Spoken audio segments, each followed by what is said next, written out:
Bonjour et bienvenue dans mon podcast Découvrir sa personnalité et celle des autres.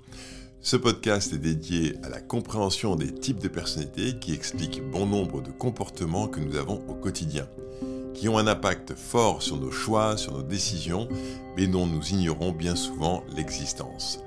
Je suis Franck Julien, créateur du modèle de personnalité Comme Colors, et dans ce podcast, je vais présenter le fonctionnement des 6 types de personnalités Comme Colors, aussi bien dans la sphère privée que professionnelle. On parlera donc des relations avec nos enfants, notre conjoint, notre famille, mais aussi avec notre manager, nos collaborateurs si on en a, ou nos collègues. Les comportements liés au type de personnalité sont présents tout au long de la journée, et cela peut être un vrai plus de les connaître, de les reconnaître, pour avoir des relations plus sereines. Vous pouvez retrouver plus d'informations sur le site comecolors.com ou en téléchargeant l'application ComeColors dans l'Apple Store ou Play Store. Vous pouvez également me suivre sur les réseaux sociaux Instagram, TikTok ou YouTube avec le nom Franck Supergreen. Belle découverte! Bonjour, bienvenue dans ce nouvel épisode du podcast où on va approfondir ce qu'on a vu dans le précédent. Vous savez que dans le dernier épisode, on a parlé des positions de vie. En faisant référence finalement à l'analyse transactionnelle, mais on ne l'a pas mentionné. Et dans cet épisode, on va rappeler un peu plus en détail pour comprendre l'origine des positions de vie, d'où ça vient. Et puis surtout, on va aller plus loin en faisant les liens entre les positions de vie et les types de personnalités, et donc la connexion que j'ai faite dans le modèle Comme Colors. Donc aujourd'hui, on va parler un peu plus du modèle Comme Colors. Donc je suis aujourd'hui avec Clara. Bonjour Clara. Bonjour Franck, bonjour à tous. Comment vas-tu aujourd'hui ? Ça va très bien, ça va être passionnant. Là, j'ai hâte de cette discussion. Ah ben, super, moi aussi. J'adore, on est sur des sujets qui je trouve très enthousiasmants. Voilà, allez, je vais parler comme ça m'excite intellectuellement, tu vois, d'aller creuser sur ce sujet, surtout que j'ai finalement pas tellement expliqué ces connexions que j'ai pu faire entre les positions de vie et les types de personnalités. Alors, commençons par le début, l'origine des positions de vie. En fait, on attribue les positions de vie à Eric Berne, alors qu'en fait, ce n'est pas lui qui est à l'origine de ça. Le premier qui a parlé de ça, c'est John von Neumann, qui est en fait un mathématicien. Alors, je ne vais pas entrer dans le détail sur Wikipédia, une explication de sa vie. C'est vraiment le super surdoué, mais le plus surdoué, qui avait 2 doctorats à 23 ans. Enfin bon, un gars avec une mémoire absolument hallucinante, qui a fait plein de choses, qui a participé aux recherches sur le nucléaire, etc. et qui a écrit un livre qui s'appelle « La théorie des jeux et comportements économiques ». Ça, on est dans les années 20-30. Et en fait, lui, s'est amusé à étudier les situations courantes de business, que ce soit la concurrence, les ententes qu'on peut avoir, la négociation, le marchandage. Et dans cet ensemble de théories, il a placé la théorie des positions de vie. C'est en gros cette position plus, moins, plus dont on a parlé lors de l'épisode précédent. Je ne vais pas revenir dessus puisqu'on a quand même pas mal approfondi. Donc voilà, l'origine c'est ça. Et en fait, ces travaux ont été très influents et ils ont été repris, donc les positions de vie ont été repris d'abord en sociologie avant d'être réinvestis par Eric Berne, donc le père de l'analyse transactionnelle.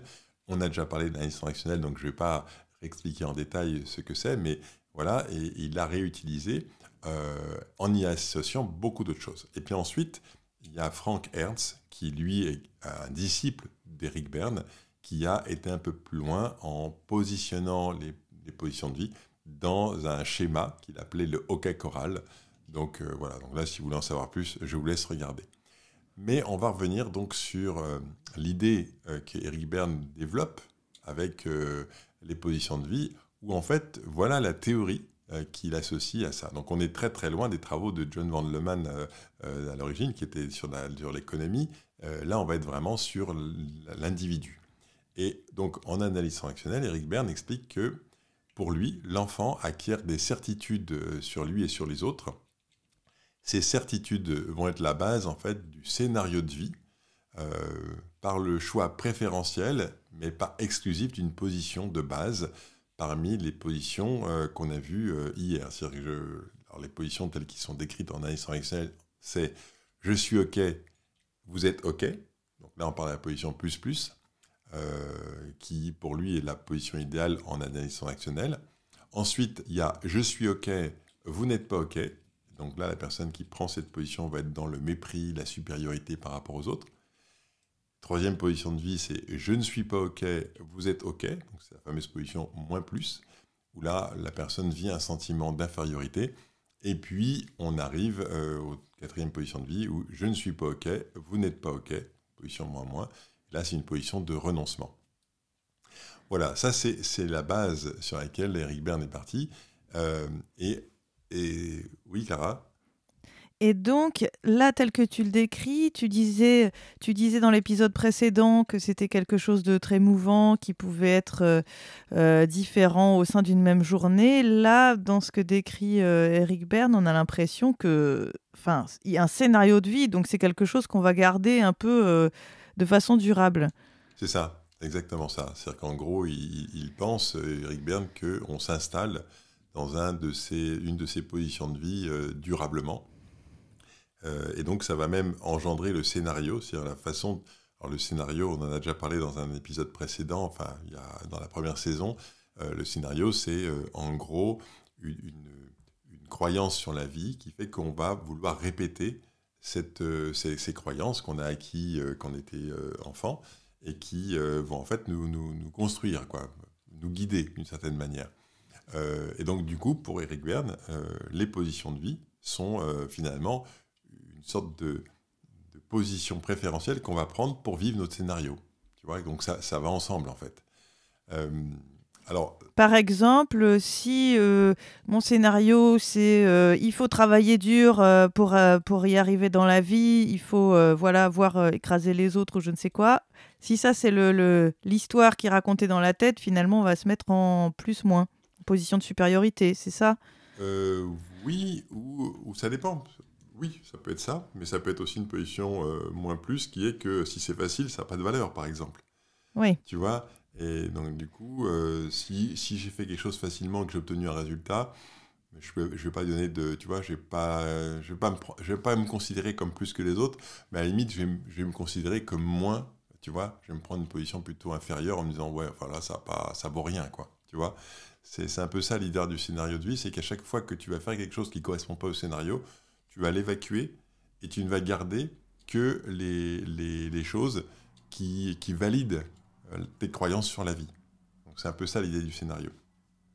Alors ce que j'apprécie donc dans la façon dont c'est posé en analyse transactionnelle, c'est qu'on part d'un point de vue particulier, c'est-à-dire qu'on ne parle pas de relation, tu vois, dans ce qu'on vient d'expliquer là, je suis OK, tu n'es pas OK, ou des choses comme ça, on ne parle pas de relation, mais de position. Ça, c'est vraiment, moi, je trouve ça le plus intéressant, parce que souvent, on va associer les positions de vie à une relation, la relation gagnant-gagnant. La relation gagnant-gagnant, évidemment, c'est intéressant, mais ce n'est pas les positions. On va dire que c'est la résultante de quelqu'un qui est positionné dans le plus-plus, qui est face à quelqu'un qui lui aussi est positionné dans le plus-plus, et du coup, on va développer une relation gagnant-gagnant. Mais là, en analyse transactionnelle, on parle vraiment de la position. Et moi, c'est ce que j'ai voulu garder dans le modèle Comcolors, parce que je trouve ça hyper intéressant de se dire, qu'est-ce que j'ai dans la tête ? Qu'est-ce que je me raconte dans la tête qui va avoir une incidence finalement sur ma vie et sur la relation que je vais avoir avec les autres. Donc la relation, c'est la résultante de deux positions, ou plusieurs, si. C'est ça. Oui, alors... Enfin, la relation va être influencée par ces positions. C'est pas Absolument. La relation elle-même qui les crée. Ouais. C'est exactement ça. C'est la position que tu prends quand tu arrives dans la relation qui va générer une relation gagnant-gagnant ou gagnant-perdant, etc. Absolument, tout à fait. Alors, moi, comme je l'ai dit, on va maintenant aller sur la deuxième partie, c'est-à-dire la relation qu'on peut établir entre les positions de vie et les types de personnalités. Et donc, finalement, je me suis un peu éloigné de cette théorie parce que tu as vu ce qu'on a échangé hier sur les positions de vie, la semaine dernière sur les positions de vie, je ne relie pas les positions de vie à des certitudes qu'on a sur la vie, sur nos croyances, etc. Je vais les prendre beaucoup plus dans ce qui se passe de façon instantanée, c'est-à-dire maintenant, là. Maintenant, par exemple, toi, Clara et moi, on est en train de se parler, comment on sent, comment on se positionne l'un par rapport à l'autre, tu vois, c'est ça qui, pour moi, a de l'importance, plutôt que de dire je vais initier une position de vie qui va m'embarquer et t'embarquer dans quelque chose, tu vois. Alors ça, c'est la première chose. La deuxième chose, c'est que, en gros, moi, j'ai jamais pu vérifier l'hypothèse qui est formulée en analyse transactionnelle à travers les différentes formations que j'ai pu faire ou les coachings que j'ai réalisés. Je n'ai pas pu observer ça, que quelqu'un se positionnait de façon très répétitive dans une position de vie plus, moins ou moins plus. J'ai vu qu'il y avait des tendances, mais de là à dire que quelqu'un va organiser sa vie de manière à valider une position de vie, ça, je ne l'ai pas vraiment vu. Et puis, je n'ai pas lu non plus de travaux, de recherche qui auraient validé cette théorie. C'est-à-dire que voilà, ça, pour moi, je n'ai pas trouvé. Donc, si vous, auditeurs, vous avez eu vent d'une recherche qui a été faite que je ne connaîtrais pas, je serais vraiment ravi que vous laissiez un commentaire et que vous me donniez le lien pour pouvoir aller lire cette étude, parce que jusqu'à maintenant, moi, je n'ai pas trouvé d'étude qui valide la théorie des positions de vie, en tout cas telle que c'est défini en analyse transactionnelle. Et ça, c'est peut-être lié au fait que l'analyse transactionnelle dans l'histoire de la psychologie est très liée à la psychanalyse, à l'analyse et tout ça, qui est une méthode, mais qui n'est pas forcément celle qui est validée psychométriquement, etc., qui sont ceux sur quoi tu te bases, toi, pour le modèle comme Colors. C'est des choses qui ont quand même une validation psychométrique. Absolument, absolument. L'analyse transactionnelle, effectivement, comme tu le dis très bien, est complètement issue de la psychanalyse. Et que ce soit la psychanalyse ou l'analyse transactionnelle, il n'y a eu aucun travail de l'étude psychométrique pour vérifier si les théories qui étaient avancées étaient justes. C'est des théories, c'est des guides, on va dire, pour les psychothérapeutes qui accompagnent. Mais effectivement, on n'a pas de validation. Il n'y a pas de travail de recherche qui dit, bah ça c'est sûr. Enfin, en tout cas, moi, j'en ai pas lu de travaux de recherche sur ça. Ou ce que j'ai lu, surtout, c'est des personnes qui disaient il n'y a pas eu de travail de recherche, ou en tout cas, les différentes études qui ont été faites n'ont rien prouvé du tout. Voilà, moi, c'est plutôt ça que j'ai lu comme message, plutôt que des validations qui diraient bah oui, on a vérifié, on valide bien cette hypothèse. Donc, moi, ce que j'ai constaté finalement dans mon quotidien, c'est que selon les situations, les personnes que j'ai en face de moi, ou que moi, vis-à-vis de ces personnes, je vais prendre une des 4 positions. Voilà, donc ça, c'est plutôt ça. En fonction des situations, en fonction des personnes que j'ai en face de moi, je vais adopter une position de vie, et qui va être différente selon les personnes, selon les situations, selon mon humeur, selon l'état interne dans lequel je suis. Ça, c'est OK pour moi. Ça, je peux le valider. Et puis, alors, il y a une chose que j'ai validée, parce qu'en fait, on dit beaucoup en analyse transactionnelle que les gens passent beaucoup de temps dans le plus-moins, dans le moins-plus ou dans le moins-moins. Moi, mon observation, en tout cas, c'est qu'en formation, les gens que je forme, je vois les gens passer énormément de temps dans la position plus, dans la position gagnant-gagnant. Ça c'est... je me suis dit, mais si j'observe vraiment, si je suis vraiment en train de regarder ce qui se passe, ce que je vois, c'est ça. Je vois plutôt des gens à l'écoute, intéressés, participatifs, tu vois, engagés, qui veulent savoir, qui veulent apprendre, qui posent des questions. C'est ça que j'observe. C'est sans doute lié à mon avis, c'est sans doute lié à la qualité de la formation, parce que c'est pas forcément la situation de formation ou d'enseignement qui crée automatiquement ça. On parlait dans l'épisode précédent d'un exemple de professeur qui peut être méprisant envers ses élèves. Bon, bah là, c'est pas le cas. Je pense que c'est la qualité de la formation et du formateur qui fait que les gens se sentent comme Colors aussi, autorisés à être comme ils sont, même s'il y a des moments forts en formation, on peut même être amené à pleurer et tout ça, mais enfin voilà, on reste quand même dans un cadre hyper respectueux de qui on est.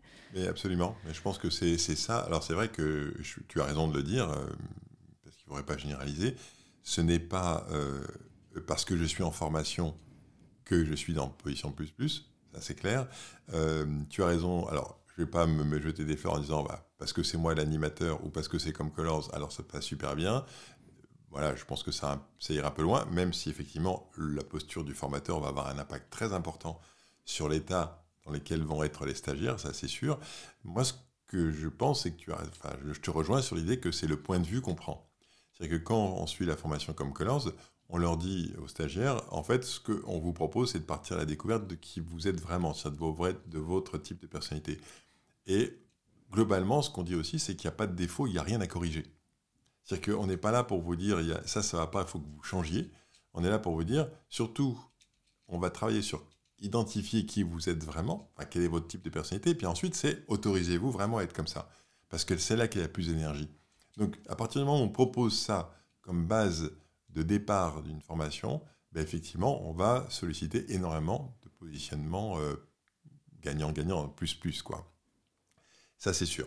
Ça, je pense que le point de vue qui est pris va avoir une incidence forte sur l'état et la position que les gens vont prendre. Mais une fois qu'on a posé ça, bah, moi, je vois que sur plusieurs jours de formation, et même la formation certifiant en modèle comme Color, qui dure quand même 11 jours et qui s'étale quand même sur plusieurs mois, j'ai eu une fois un stagiaire qui m'a dit je n'en reviens pas. Je ne vois pas comment c'est possible qu'on puisse passer autant de temps ensemble à être dans cette position-là. Et ça marche. Donc il y a vraiment quelque chose là qui est possible. Donc moi, mon observation, c'est que les gens passent quand même beaucoup de temps en position plus. Voilà, ça ne veut pas dire qu'on ne passe que notre temps là-dedans, pas du tout, mais on y passe quand même pas mal de temps. Alors évidemment, je ne vais pas revenir sur l'explication des positions de vie, parce que voilà, on l'a déjà fait dans l'épisode précédent, je vous invite à l'écouter si vous avez envie d'en savoir plus, mais on va plutôt maintenant regarder quel lien on va faire entre position de vie et type de personnalité.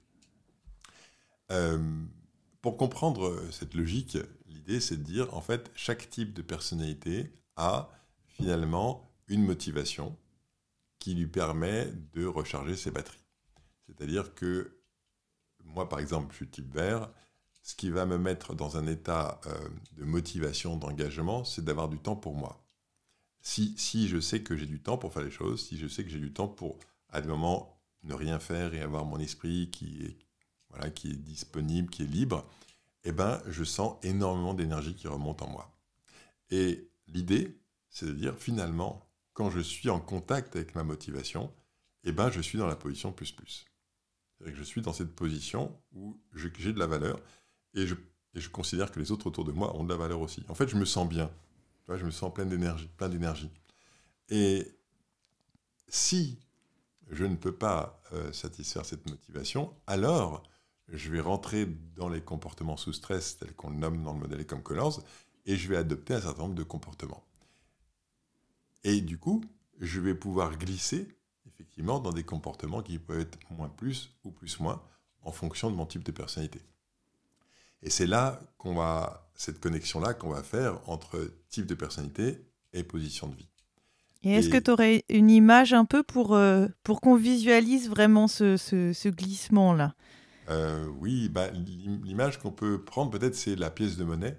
Tu vois, tu as une seule pièce de monnaie, et cette pièce de monnaie, elle est, elle a deux faces. Et il y a un côté où, en fait, tu as la motivation. Et si tu retournes la pièce de monnaie, tu as le stress. Et or, c'est la même pièce de monnaie. C'est-à-dire qu'il n'y a pas de différence entre les deux. Simplement, c'est une même pièce qui montre une face ou l'autre en fonction de si j'ai satisfait ma motivation ou si je suis, justement, je n'ai pas satisfait cette motivation. Et donc, si je n'ai pas satisfait, qu'est-ce que je vais faire ? Je vais adopter des comportements pour satisfaire cette motivation de façon négative.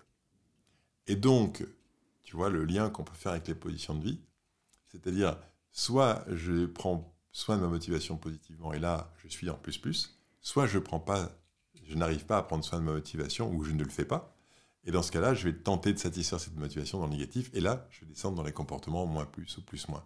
Et c'est ça le lien que j'ai fait, moi, sur les positions de vie et les types de personnalités. Et du coup, tu peux nous donner un exemple avec des types de personnalités, des couleurs ? Oui, bien sûr.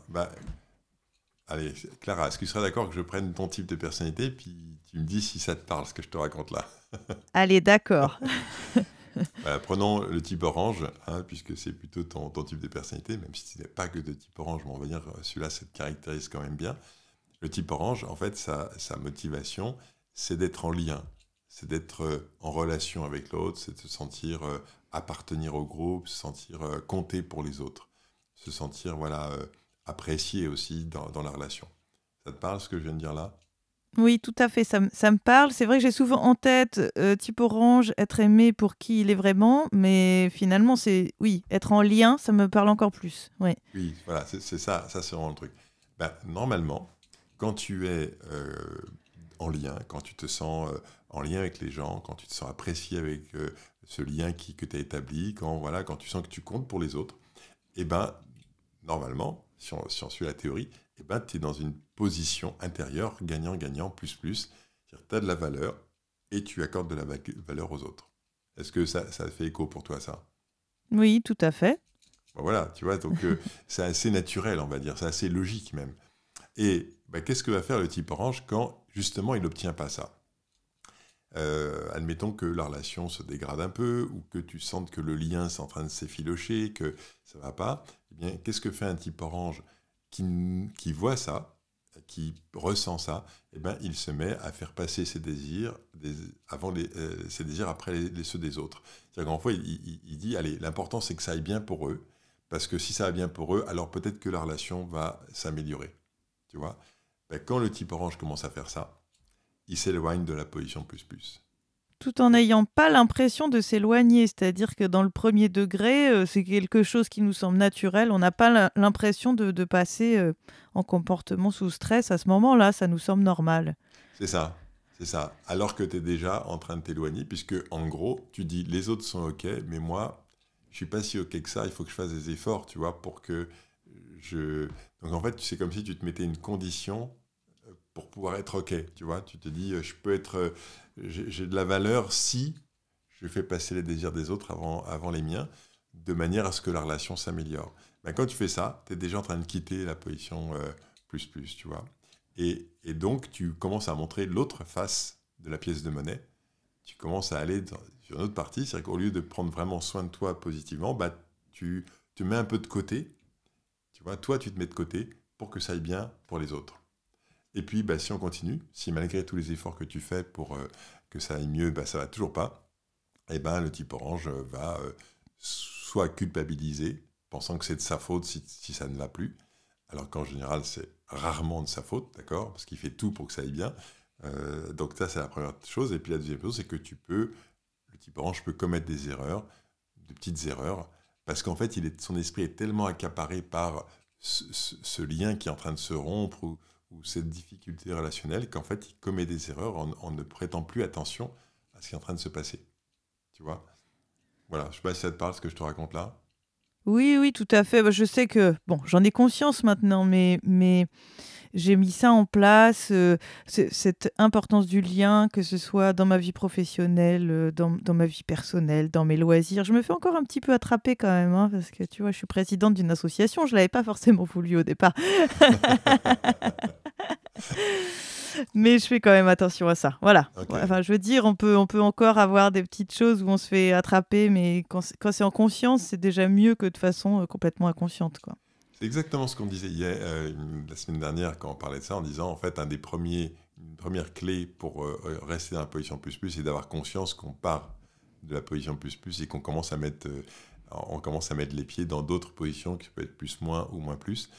Déjà, prendre conscience de ça, ça peut dire, OK, j'arrête. Je ne continue pas sur cette voie-là, j'ai envie de revenir dans le positif. Donc eh ben, tu vois, si maintenant on fait le lien avec l'approche comme Colors, donc il y a une solution, c'est de prendre soin de toi. C'est-à-dire de prendre soin de ce qui te motive. Et ce qui est passionnant, c'est que ce qui te fait du bien à toi ne fait pas forcément du bien à d'autres. Par exemple, si je prends mon exemple, moi de type vert, moi ce qui va me ressourcer, je l'ai dit tout à l'heure, c'est avoir du temps et l'espace pour moi.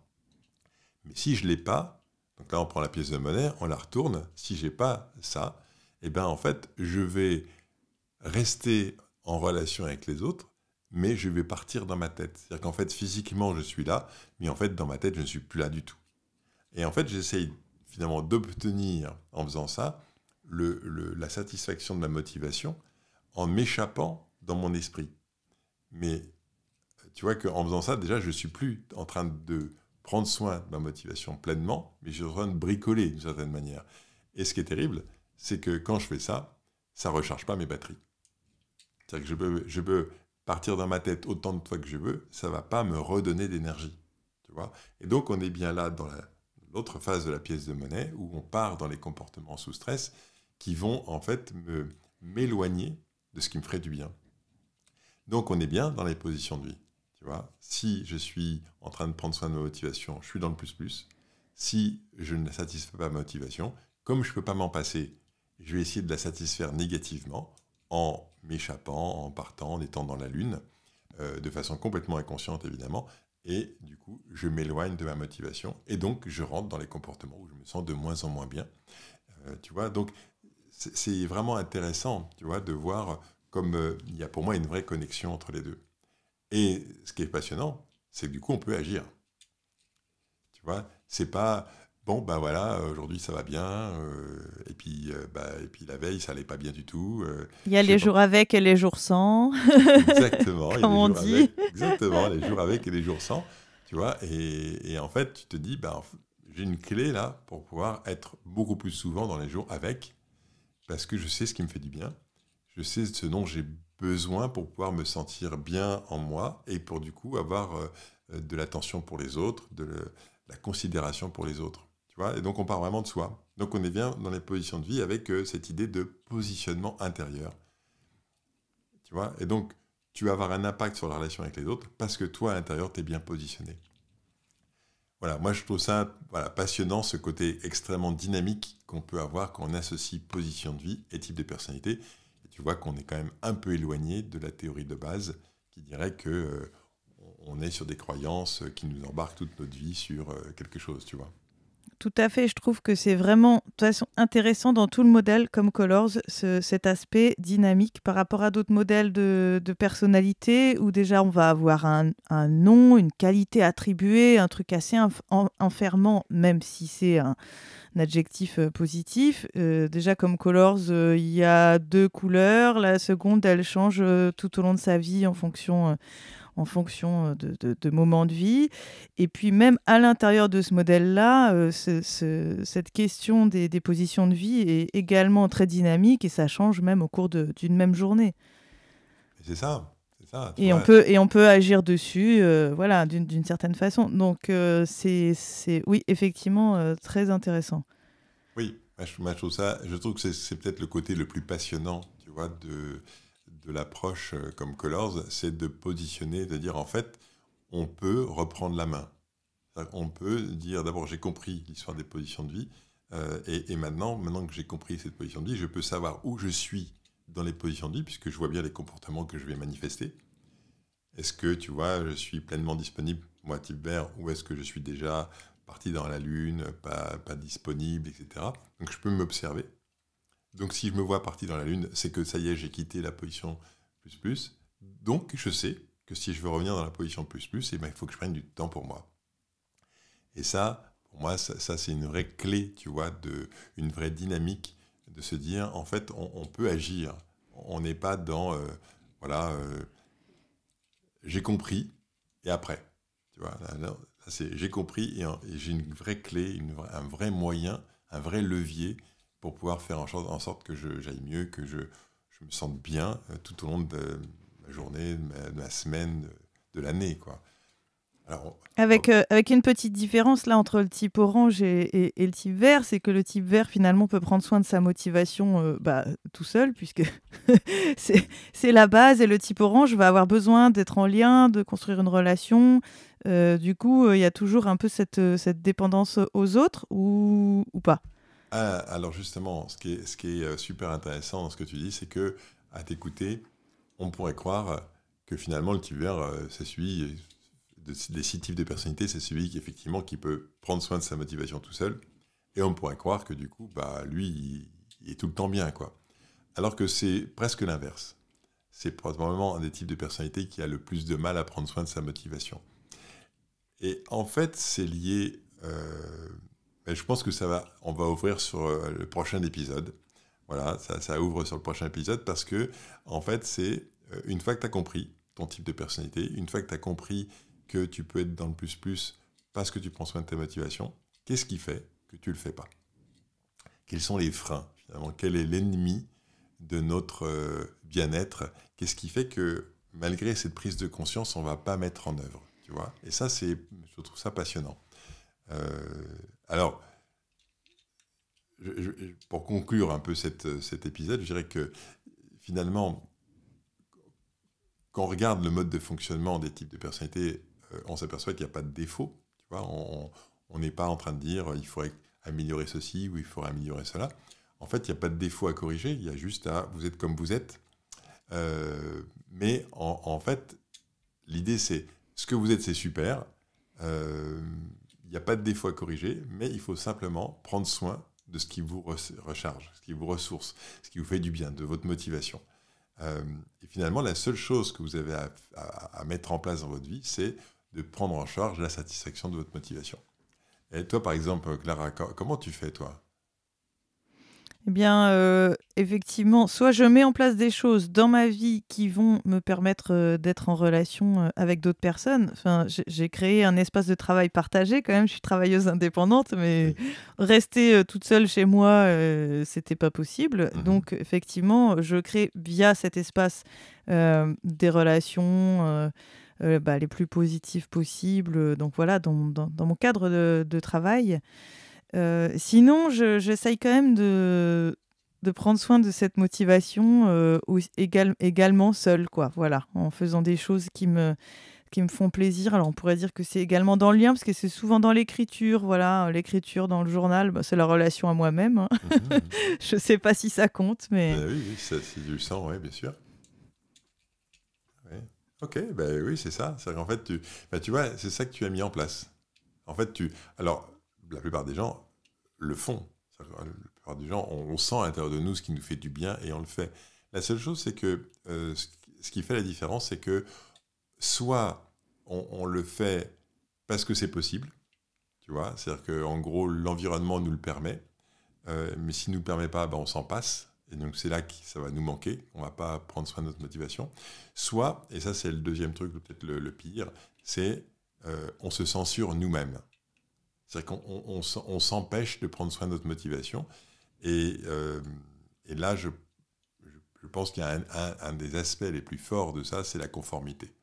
C'est-à-dire la conformité sociale, la conformité à ce qu'on croit qu'il faut être, ce qu'il faudrait, la personne qu'on voudrait être, la personne qu'on attend de nous. Enfin, tu vois, toute cette conformité à laquelle on a été élevé, éduqué, habitué, est probablement la partie de nous qui nous empêche le plus de prendre soin de notre motivation et donc du coup d'être dans cette position plus. Mais là, je te propose qu'on garde ça pour un prochain épisode. Pour la prochaine fois. Oui. Exactement. La semaine prochaine, on abordera donc un sujet sur comment la conformité est finalement l'ennemi de notre motivation ou l'ennemi de notre propre type de personnalité. Super. Bon, voilà, on va s'arrêter là. Vivement la prochaine fois. Oui, j'ai encore des questions, mais ça entrera bien dans la thématique de la prochaine fois. Donc, je les garde. Ok, super. Eh bien, écoute, à très bientôt, donc la semaine prochaine pour la suite. À bientôt.